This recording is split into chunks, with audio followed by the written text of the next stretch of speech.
Today, at least 487 million users in India are exchanging messages on a daily basis in real time.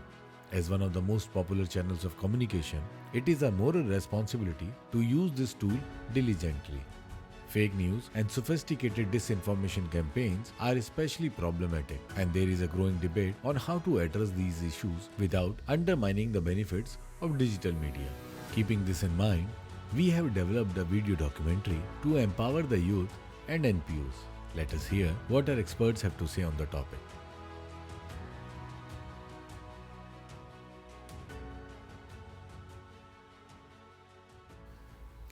कभी दंगे कराती है, कभी दुश्मन बनाती है, अगर आ जाए अपनी पे तो ये जंगें कराती है। ये फेक न्यूज़ है यारो, इससे बचना ज़रूरी है। विश्व युवा केंद्र के मंच से मैं दिनेश चौहान देश के सभी युवाओं और सिविल सोसाइटीज़ का हार्दिक स्वागत करता हूं। दोस्तों, आज का हमारा चर्चा का विषय है fake news, misinformation, false information या गलत खबर। दोस्तों, गलत खबर को फैलाने का जो चलन है कोई नया नहीं है, ये पौराणिक काल से चला आ रहा है। तब शायद किसी भी फेक न्यूज़ को फैलाना इतना आसान काम नहीं था। आज हम डिजिटल युग में प्रवेश कर चुके हैं। आज किसी भी इन्फॉर्मेशन को करोड़ों लोगों तक पल भर में पहुंचाया जा सकता है। पूरे देश का माहौल खुशनुमा बना सकती है और एक गलत इन्फॉर्मेशन देश का माहौल बिगाड़ भी सकती है। इसी विषय पर आगे चर्चा करने के लिए आज हमारे साथ हैं मिस्टर रवि गुरिया, जो इस विषय के जानकार भी हैं और देश विदेश में बहुत सारी वर्कशॉप्स भी फेक न्यूज़ पर ले चुके हैं।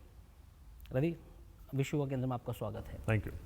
तो रवि, सबसे पहले हमें आसान शब्दों में बताइए कि फेक न्यूज़ होती क्या है और ये कैसे जनरेट होती है। फेक न्यूज़ बहुत सिंपल टर्म्स में तो जो गलत खबर है वो फेक न्यूज़ है। अगर आज सुबह अभी सुबह है, अगर मैं बोलूँ ये रात है तो ये तो फेक न्यूज़ है ना। ये सीधा सीधा साफ शब्दों में ये फेक न्यूज़ है, राइट। लेकिन कुछ ऐसे भी इंफॉर्मेशन होते हैं जो आप उसको किस तरीके से परसीव करते हैं। फॉर एग्जाम्पल, अगर आप किसी चीज़ को आउट ऑफ कॉन्टेक्स्ट अगर आप उसको समझने की कोशिश करें तो वो भी फेक न्यूज़ बन जाता है। और ऐसी खबरें बहुत ज़्यादा खतरनाक होती है क्योंकि वो एक ग्रे एरिया में आती है। वो गलत नहीं है, लेकिन आप उसको जिस नज़रिए से उसको कंज्यूम कर रहे हैं वो गलत है। तो ये दो प्रकार से आप समझ सकते हैं कि फेक न्यूज़ क्या होता है, जो कि एक पूरी तरीके से गलत है। और जब हम किसी को आउट ऑफ कॉन्टेक्स्ट एक चीज़ को लेते हैं, उसको गलत नज़रिए से देखते हैं, उसको गलत पर्सपेक्टिव से देखते हैं, तो वो भी फेक न्यूज़ बन जाता है। एक होता है मिस इन्फॉर्मेशन, है ना, और एक होता है डिस इन्फॉर्मेशन। मिस इन्फॉर्मेशन वो होता है कि जो आप एक गलत खबर जो आपके पास आई, आपने इंटेंशनली, आपका वो इंटेंशन नहीं था कि आप वो गलत खबर किसी को दें, लेकिन क्योंकि आपको मालूम नहीं था या आपने वेल रिसर्च नहीं थे, आपने गलती से किसी को वो खबर दे दी, तो वो मिस इन्फॉर्मेशन होता है। लेकिन डिस इन्फॉर्मेशन वो कैटेगरी में आती है जब आप इंटेंशनली किसी गलत पर्पस से, इस एक स्ट्रैटेजी के अनुसार आप एक गलत खबर को लोगों तक पहुंचाते हैं, क्योंकि आपको उससे, चाहे वो पॉलिटिकल बेनिफिट हो या किसी भी तरह का बेनिफिट हो, कोई बेनिफिट उठाने के लिए आप एक वेपन की तरह अगर एक गलत खबर को आप यूज़ करते हैं तो वो उसको डिसइंफॉर्मेशन कहा जाता है। तो ये दो प्रकार से आप समझ सकते हैं कि फेक न्यूज़ क्या होता है। अच्छा, हमें बताएं रवि, फेक न्यूज़ कितने प्रकार में हमारे बीच में मौजूद है और हम इसको पहचाने कैसे, और इसके अगेंस्ट में अगर हमें कुछ कदम उठाने तो हम वो कैसे उठाएं। Verification is a very very important methodology, जो कि एक ह्यूमन बिहेवियर में हमारे जो इंफॉर्मेशन कंज्यूम करते हैं आज के ज़माने में, हमारे वो आदत का एक फॉर्म, जैसे हम खाना खाते हैं, जैसे हम सांस लेते हैं, उसी तरीके से हर इंफॉर्मेशन को वेरीफाई करना वो हमारा आदत का एक पार्ट हो जाना चाहिए। इंडिया एक इतना बड़ा एक सेंटर बन गया है फेक न्यूज़ का, वो इसलिए है क्योंकि यहाँ पर डिजिटल लिटरेसी की बहुत ज़्यादा कमी है। लिटरेसी की तो कमी है ही, डिजिटल लिटरेसी की बहुत ज़्यादा कमी है। और एक बहुत बड़ा जनसंख्या है, स्पेशली जो यंगर जनरेशन है, उनका भी एक बहुत बड़ा जनसंख्या है जिन्होंने अभी वो न्यू अडॉप्टर्स हैं टेक्नोलॉजी के, और उनको मालूम ही नहीं है कि टेक्नोलॉजी को किस तरीके से इस्तेमाल किया जाता है। उनको ये अंदाज़ा ही नहीं है कि जो मोबाइल फ़ोन उनके हाथ में है, it's such a powerful medium, और उस पावर को किस तरीके से इंसान यूज़ किया जाता है। जैसे वो एक स्पाइडरमैन का एक डायलॉग है कि with every power comes responsibility. So they have the power but they don't they don't realise the responsibility कि उस पावर को रिस्पॉन्सिबली किस तरीके से यूटिलाइज किया जाए। लोग यूट्यूब पे काफ़ी सारे वीडियोस देखते हैं, तो उसके जो थंबनेल्स लोग क्रिएट करते हैं तो बहुत ही कैची से थंबनेल बनाते हैं और अंदर इन्फॉर्मेशन कुछ और होती है। ये भी एक आई थिंक मिस इन्फॉर्मेशन का एक तरीका है जो लोगों तक पहुंचाया जाता है। तो आप ये हमें बताएं कि हम इसको पहचानें कैसे? तो ये बहुत अच्छा सवाल है कि किस तरीके से फेक न्यूज़ को समझाया जाए। सबसे पहली तो बात है कि अपने आप को उजागर कीजिए आप, है ना। मतलब critical thinking is very very important. और क्रिटिकल थिंकिंग का मतलब क्या होता है कि जो भी इंफॉर्मेशन आपके पास आती है उसको आप वेरीफाई कीजिए। जब आप वेरीफाई भी करते हैं तो उसको जो वेरीफाइड सोर्सेज होते हैं, वेरीफाइड सोर्सेज क्या होते हैं, जो रेप्यूटेबल जो इंफॉर्मेशन प्रोवाइडर्स हैं, जैसे कि आपके न्यूज़पेपर्स हो गए, जो टाइम्स ऑफ इंडिया हो गया, जो रेप्यूटेड जो न्यूज़पेपर्स हैं या गवर्नमेंट ऑफिसेज हैं, है ना, तो आप उन पर भी विश्वास कीजिए और ऐसे सोर्सेज के थ्रू आप अपने इन्फॉर्मेशन को वेरीफाई कीजिए। और जब तक आप एक इन्फॉर्मेशन को वेरीफाई नहीं करते, आप प्लीज़ एक इन्फॉर्मेशन को दूसरों के साथ शेयर ना कीजिए। You have to take responsibility for the information that you sharing with people. अच्छा, दूसरी बात है कि जब आप सच बोलते हैं, आप बहुत ही सिंपल और सीधी सादी भाषा में आप मुझे बताते हैं कि ये हुआ, ये हुआ, ये हुआ, you are to the point, है ना। लेकिन जब आप झूठ बोल रहे होते हैं, आप बहुत कोशिश करते हैं कि जो आप बोल रहे हैं मैं उसका विश्वास करूं, और इस कोशिश में आप एक चीज़ों को बहुत ज़्यादा डेकोरेट करते हैं, है ना। आप मतलब बहुत हाइपर हो जाएंगे और आप बहुत ज़्यादा कोशिश करेंगे ताकि मुझे ये ना लगे कि आप झूठ बोल रहे हैं। तो जब एक फेक न्यूज़ भी कुछ इसी तरीके से होता है। जब भी आप कोई एक बहुत ही सेंसेशनल इंफॉर्मेशन आप पढ़ें कहीं भी, मतलब चाहे न्यूज़पेपर में, चाहे वो व्हाट्सएप में या किसी भी आप सोशल मीडिया प्लेटफॉर्म में, अगर कोई पीस ऑफ इंफॉर्मेशन बहुत ही सेंसेशनल तरीके से आपके साथ शेयर किया जा रहा है, तो उस पर पूरी तरीके से विश्वास ना करें, क्योंकि उसको अक्सर ये होता है कि मतलब झूठी खबर को सेंसेशनलाइज करके इस तरीके से प्रस्तुत किया जाता है कि लोग उस पर विश्वास करें।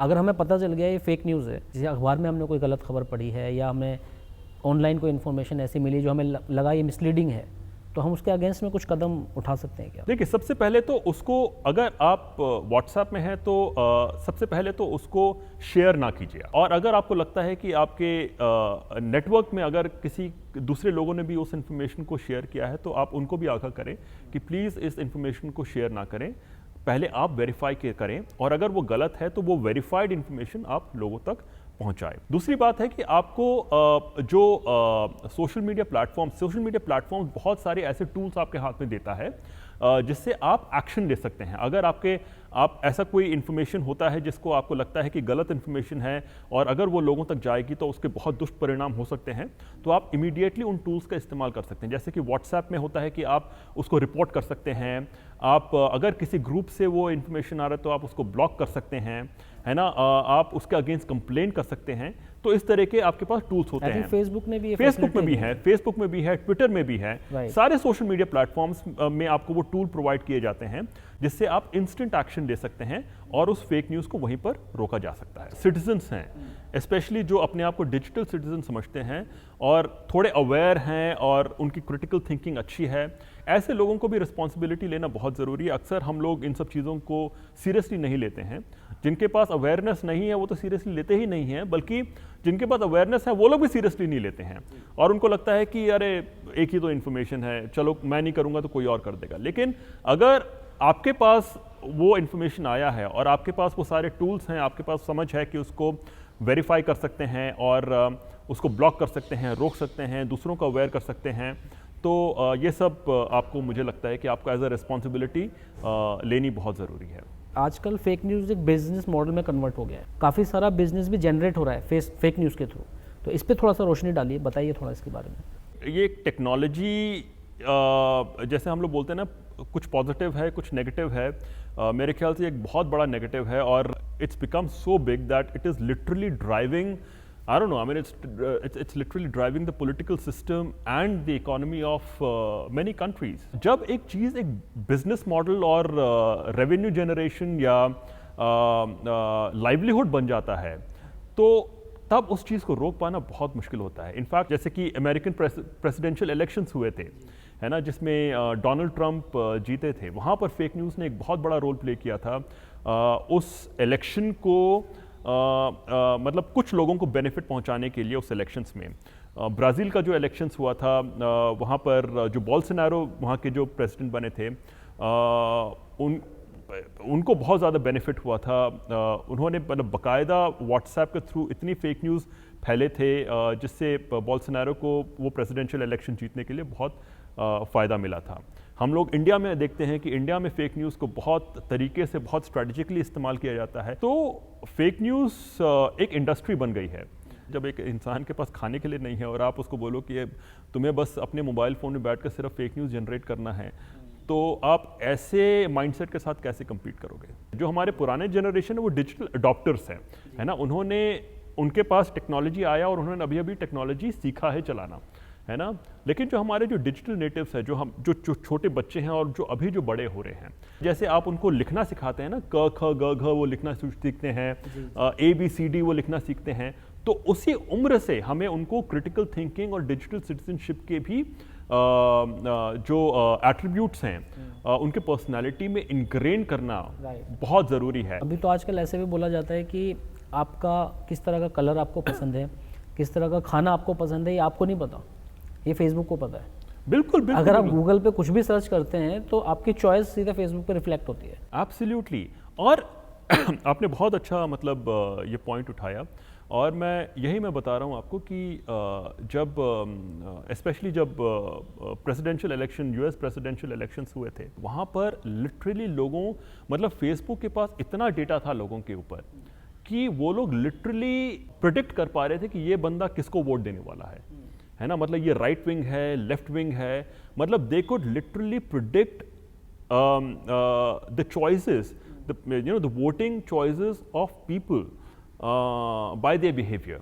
This is very very dangerous. मतलब एक तरीके से आपके पास वो राइट्स ही नहीं है, और अगर आप उनको ऐसा लगता है कि आप वो इंसान नहीं हैं जो उसको वोट देगा जिनको वो चाहते हैं, तो आपके वो लिटरली आपको मैनिपुलेट भी कर सकते हैं वो, है ना। आपको इस तरह के इंफॉर्मेशन के साथ वो बॉम्बार्ड करेंगे कि स्लोली एंड स्लोली ग्रेजुअली आपकी जो चॉइस है वो बदल जाएगी, है ना। तो ये जो मैनिपुलेशन हो रहा है ना, और ऐसे इंफॉर्मेशन के साथ जो कि ग्रे एरिया में जाते हैं, वो ना पूरी तरीके से गलत है ना पूरी तरीके से सही है। जो मैंने बोला एक नज़रिया है ना, वो एक बहुत ही एक डेंजरस जोन है जिसकी अवेयरनेस होना बहुत बहुत ज़रूरी है। तो मतलब कुल मिलाकर बात यह है कि इन्फॉर्मेशन बहुत सारी है, पूरी बॉम्बार्डिंग है हमारे ऊपर, उसको फिल्ट्रेशन करने का काम हमारा है। हम कौन सी सही खबर है, कौन सी गलत खबर है, उसका चयन हम वेरीफाई करके कर सकते हैं। थोड़ा सा हमें इस पे ध्यान देना होगा, सोचना होगा, समझना होगा, और आई थिंक शेयरिंग वाला जो पार्ट है उसका बहुत ज़्यादा ध्यान रखने की ज़रूरत है कि कोई भी इन्फॉर्मेशन हम तुरंत शेयर ना करें। बिल्कुल, तो उसको पहले वेरीफाई करें, उसके बाद ही आप कोई एक्शन लें। I mean it's not rocket science, मतलब है ना, मतलब मैं आपको बोलूँ कि प्लीज़ कोई इन्फॉर्मेशन आपके पास आई तो आप एकदम से एक्साइटेड मत हो, क्योंकि ये बहुत ही कॉमन सा बिहेवियर है कि आपके पास कोई भी इन्फॉर्मेशन आती है हम तुरंत शेयर कर देते हैं। तो आई थिंक इस चीज़ पे लोगों को सोचना बहुत ज़रूरी है कि कोई भी चीज़ अगर आपके पास आती है, किसी भी तरह का इन्फॉर्मेशन आता है, तो उसको पढ़ के अपने सेंसों का इस्तेमाल करें आप, और उसको समझें, और उसके बाद ही उस पर कोई एक्शन लें। तो आई थिंक रवि, विश्व युवा केंद्र में आप आए और आपने इतनी इम्पोर्टेंट बातें फेक न्यूज़ के बारे में हमसे शेयर की, उसके लिए बहुत बहुत धन्यवाद। और मुझे उम्मीद है कि विश्व युवा केंद्र के सभी दर्शकों को ये इन्फॉर्मेशन बहुत ही हेल्प करेगी और फेक न्यूज़ को टैकल करने में उनको बहुत मदद करेगी। Thank you so much. नमस्कार। Thanks for watching. For more updates, please subscribe to our official YouTube channel and follow us here.